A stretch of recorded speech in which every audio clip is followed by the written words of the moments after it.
Okay, we're here today with Roy Oppenheim, getting ready for his workshop, The Future of Foreclosures. Hi, Roy. Hi, Lisa. Good to see you again. Okay, so tell us, what are we expecting for tonight?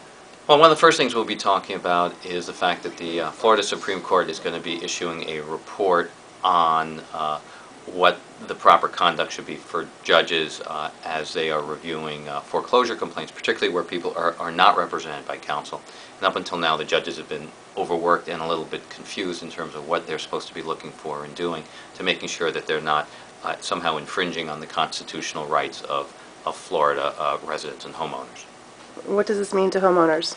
Well, it means that they are realizing now that there is in fact legitimate arguments and defenses that we've been asserting and other lawyers have been asserting that are basically picking up traction, and that the Supreme Court of Florida is starting to recognize that whether you're represented by counsel or not, the courts are going to have to start doing things on their own a little bit.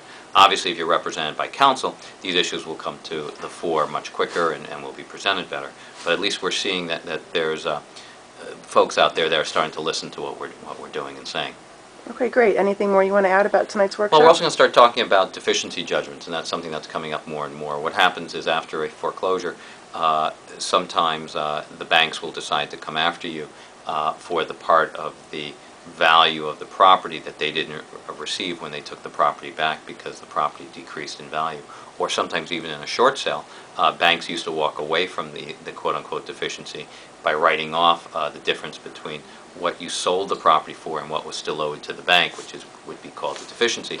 But some banks now are trying to force folks to pay or to sign a promissory note and then collect on that money on an unsecured basis. We want to talk about the various strategies involved with preventing that from happening, because obviously that's not very good and we don't want that to happen.